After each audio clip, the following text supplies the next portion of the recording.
welcome back to the Property Powerhouse Podcast, PPP episode 2. And welcome back to Leah, welcome back to Bex. Hi. Today we are going to go into more detail about the eviction process. So that process generally starts with the case review. So who's going to talk to us a bit about the purpose of the case review? So purpose of the case review, that is an essential step.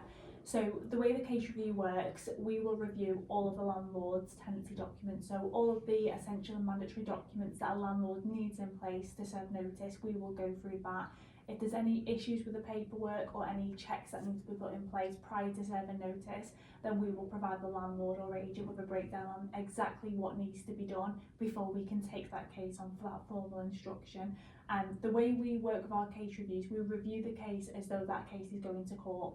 So we make that case as compliant and as strong as possible at that starting point before we take the case on to proceed with that formal notice. That makes sense. And Leah, then what would you assess as part of that case review?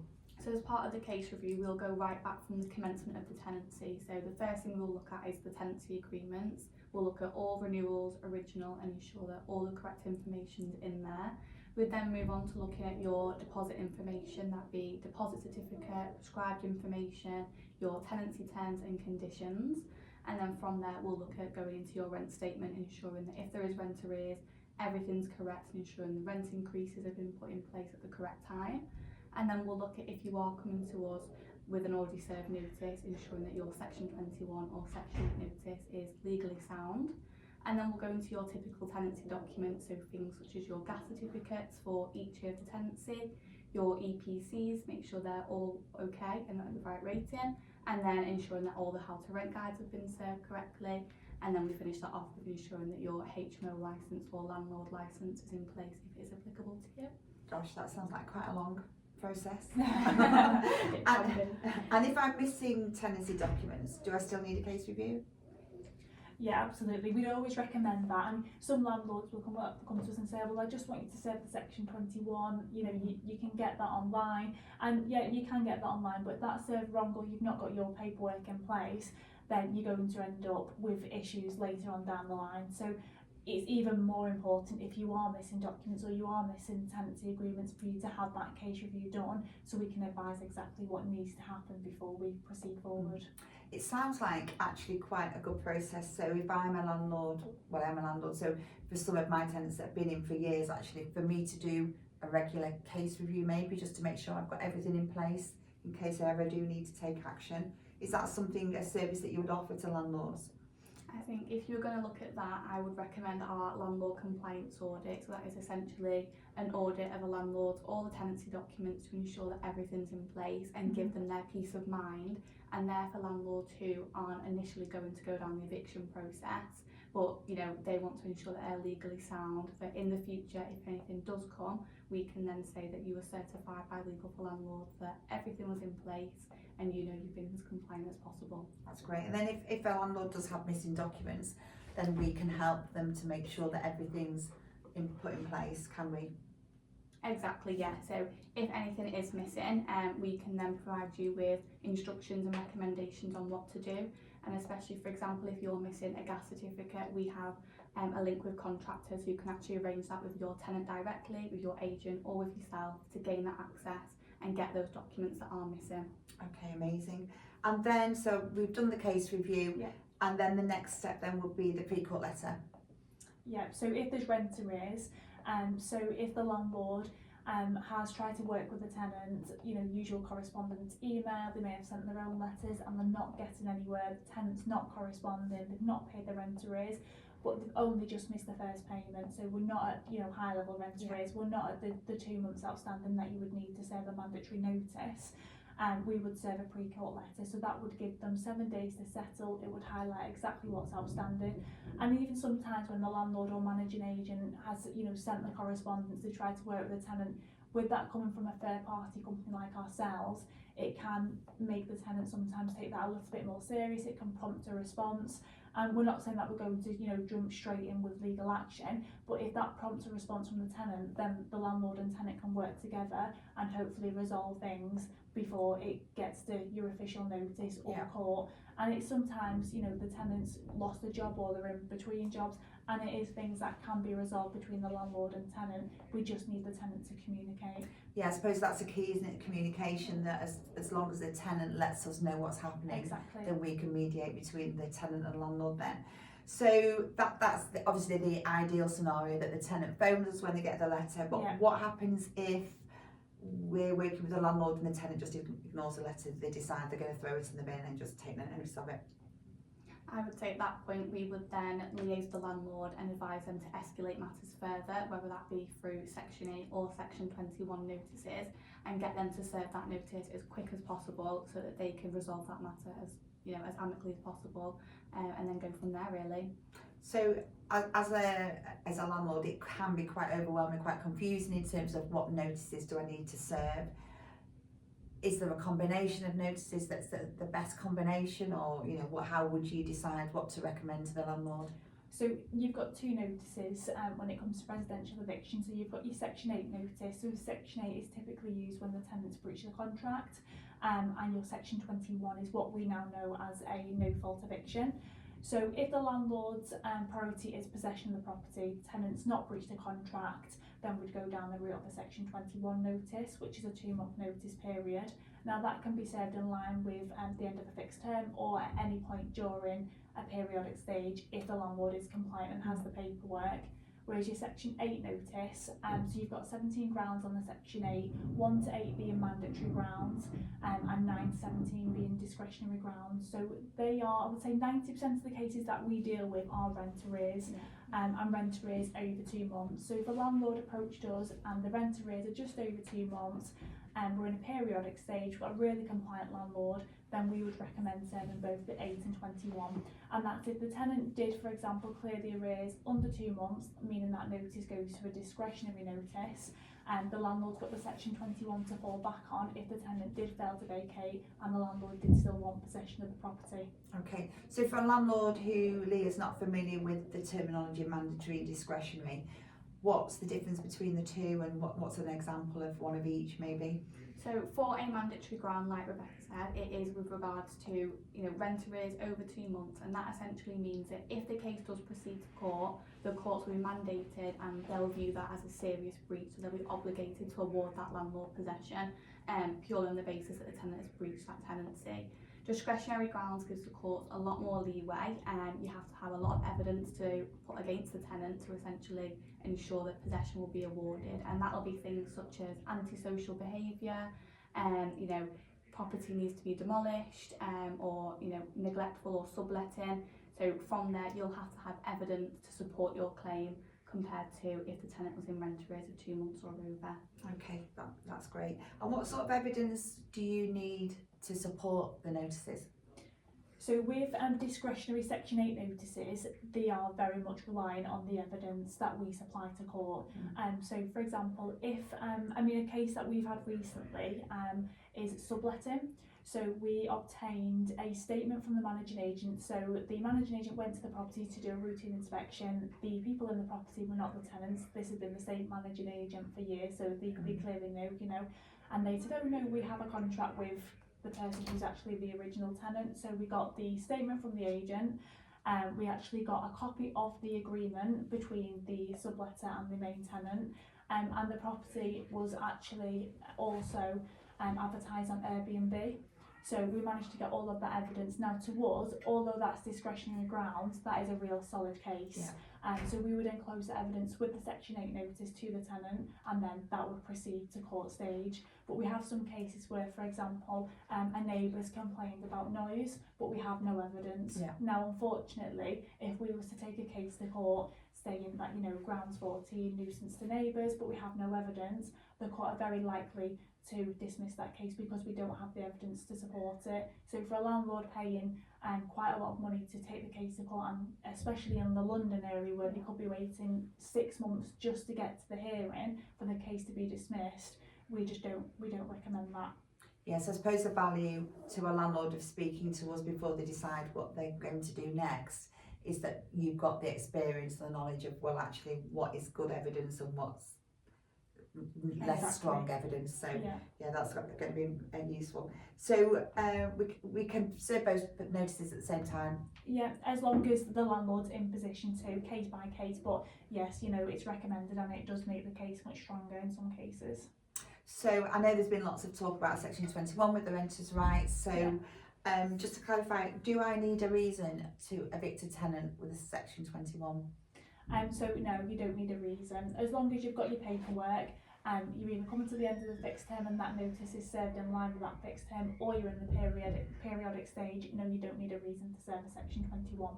Okay, right, that's really helpful, thank you. So then we've served our notices, and then we're moving on to court proceedings next. That's the next stage in the process. So when my notice expires, so first of all, how long does the notice have to expire? So that is really case by case dependent. If you served a Section 8 for mandatory grounds, you're looking at around 2 weeks. If you're looking at Section 21, you could be looking at 2 months, and there are some Section 8 grounds which could last a bit longer depending on what type of ground you're going for. Okay, so my notice is expired, so as a landlord, what do I do next? So next step is court proceedings. So if we've got a Section 21 case, no rent arrears, all tenancy documents are in order, we'll be looking at what's called an accelerated application. So that basically means there's no attended hearing in place and the case would go straight through court, and usually it is a straightforward process. The alternative would be if we're applying for Section 8 or both an 8 and 21 and we're requesting both possession and a judgment for the arrears, we'd go down the standard route. Now there would be an attended hearing in place. It's only around a 10-minute hearing, but that allows the landlord to get the judgment for the rent arrears so we can enforce it in the future. So if I'm a landlord, how do I choose whether to go standard or accelerated? How would you advise a landlord in that situation? Normally it's something that we can determine at the case review stage, so we'll be able to highlight that quite early on. If you have a Section 21, but for example you've inherited your property, you're missing a lot of tenancy documentation, we would always recommend to go down that standard route, so we can actually provide the court with witness statements and additional information to really provide that background information to stop any delays such as adjournments or case dismissals. But if we see that all your paperwork is in place, there's no rent arrears, we would say accelerate application, get that through as quick as possible, and you don't have to mess around trying to get to a hearing. So is one quicker than the other? At one point, yes, accelerated was a lot quicker, and we get a lot of inquiries through where landlords say, I want to go down the accelerated route, it's the quickest route, but unfortunately, due to the problems that courts have currently, we find that there isn't really a big difference between the two applications. Yeah, I think if you just look at the name of it, Yeah. it sounds quicker, but Exactly. it's not Yeah, necessarily. it is misleading. I think many years ago that was the quick route, but no, unfortunately, that is just not the case anymore. So is there a typical time frame? So I've issued a claim and then I'm obviously desperate to gain possession of my property. Is there a typical time frame for that? It really does work on a case by case basis, and how busy that court is closest to the property. So for example, if you've got a case in Warrington, you're probably looking at around 8 to 10 weeks for them to review the documents or allocate a hearing. However, unfortunately, if your property is in London, you're probably talking anywhere between 16 to 24 weeks for the case to even be processed and then listed for a hearing. So London area is really struggling at the moment. Oh, that's pretty scary, isn't it? So would you normally see your landlords go into court for the possession hearing? So as part of our process, we always provide an advocate to represent the landlord at the attended hearing. What we do recommend is that the landlord or the landlord's agent do attend. It's not mandatory, but we find, if the tenant was to turn up on the day and file an offence, so to say, I sent the rent to the landlord late last night, well, the landlord is there to say that, yes, I have got that, or no, that's not the case. So we do always recommend, where possible, landlord or managing agent attend. Okay, so if I'm a landlord going to court, it's probably a bit of a scary experience, I would imagine. What would I be expecting to experience at that possession hearing? I mean, it is a very informal process. It is nothing to be worried about, and it is a very short hearing of around 10 minutes. As long as you're prepared, you've got your paperwork. If there's rent arrears, you take an up-to-date rent statement, and then things should really run smoothly. Yeah. And then if the landlord has worked with us, then we would have given them a pack of information anyway, so they'll be fully prepared with Yeah, of everything course, they they'll need. know exactly what to expect. They'll meet the advocate as well just before the hearing, so they'll both have a brief. They would have spoken to them on the phone, so they should feel very calm and well prepared. Brilliant. So everything goes our way, the way of the landlord. What would I expect to see included in the possession order when I get my possession order granted? So on the possession order, you should expect to see the date the tenant does have to leave. That could be anywhere between typically 14 days, but the judge does have the power to allow up to 42 days. And if you've taken a standard application, you can expect to see a judgment for the rent arrears accumulated right up until the day of the hearing. And then you could also potentially expect to see any interest owed, and also a daily rate if that's awarded by the judge. And then typically on accelerated and standard, you could see fixed court costs awarded. Judge's discretion, so you could look at anywhere between £300 to up to £1,000. Okay, brilliant. So I've got my possession order. I'm a happy landlord, especially if I'm in London. So what happens next? What's my next step then after gaining my possession order? So once you've got the order in place, so a copy will be sent over to ourselves and to the property address. So if the tenant doesn't attend the hearing, a copy of the order will be sent to the tenancy address, so they will know exactly what's happened at that hearing. They'll know the cost awarded and the date that they need to vacate the property. And if the tenant fails to vacate, then the next step for the landlord is for them to instruct a county court bailiff to remove the tenant from the property, and typically that would be the final step of the eviction. Okay, what is a county court bailiff, and how long would I have to wait for one to become available? So a county court bailiff is just your standard bailiff. It's where the court necessarily don't deem it an essential to have that transferred to High Court. And essentially what you do is you make that application, and a bailiff will attend on the day, and they will essentially remove the tenant from the property. In terms of how long it can take, it works exact same as court, unfortunately. If you're in a busy area like London, you could be then waiting a further 16 to 24 weeks on top of what you've already waited. We've actually had a landlord recently where he was waiting 11 months in London for a bailiff appointment. Gosh. So he's gone through that whole process. The tenant's still not paying rent. He's got the order, and yet we've been waiting all that time just for a bailiff date to come through. So if I'm a landlord in that situation, does the order get amended to take into account the extra time, or? Basically, the landlord would be given a daily rate, and that would be Right. up to the point where they gain possession. So Right. the landlord is heavily reliant on the daily rate at that point. Gosh, that's frightening, that, isn't it? So if I'm in London and waiting for a county court bailiff, and I could be waiting 11 months, can I choose to instruct a High Court bailiff? Yeah, absolutely. So it's a separate application that we need to do. So we need to go back to the county court and we'd make the application for the transfer up. And we are actually seeing more success than previously recently. And you know, if the property is in London, we do actually now recommend a transfer up, because we can see, you know, the struggle and the waiting times that these landlords are dealing with at the moment. So absolutely, we would recommend that transfer up. I mean, in London for a High Court, we could have a date once awarded within around 12 weeks. So, you know, Right. it's much quicker than 24 up to a year. Yeah, no, that sounds a sensible option. So how long would a bailiff appointment take, and then what, as a landlord, can I expect to happen when the bailiff appears?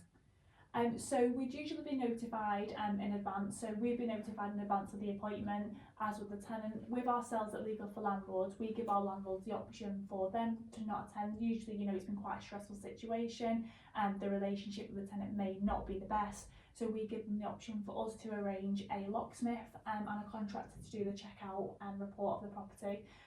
So on the day, the contractor would attend with the locksmith and the bailiff. They would complete the necessary paperwork, sign that off, remove the tenant from the property and change the locks. So that is usually quite a smooth process. We do get the landlord to complete a risk assessment in advance, and that's really for the court to determine if they are going to need, if there's any health and safety risk, or if they're going to need police attendance. We have had a handful of cases Yeah, and we where the police have had to attend because, you know, the tenant is becoming aggressive, threatening, and obviously they are being removed from their home, but they have been sort of updated and advised in advance of that. So what do I do if a tenant leaves items in the property? I think I remember a story where a tenant actually left a pet in the property. Yes, that's one that sticks with me. Yeah, absolutely. I don't think we can pick out that one. Yeah, so the bailiff attended, and the tenant moved out but actually left the cat. So we had to deal with that situation. We had to attend the address and basically do what we could to ensure that To the cat rehouse was the cat. safely removed from the property. Yeah, but that's definitely a case that we won't forget. No, for sure. Right, brilliant. Well, thanks Leah, thanks Bex. That's given us a really good insight into the eviction process. So that brings us to the end of episode 2. So thanks everyone for listening, and Thank you. thanks again to Thank you. Leah and Bex. That's been really insightful. So thank you so much. Thank you very much.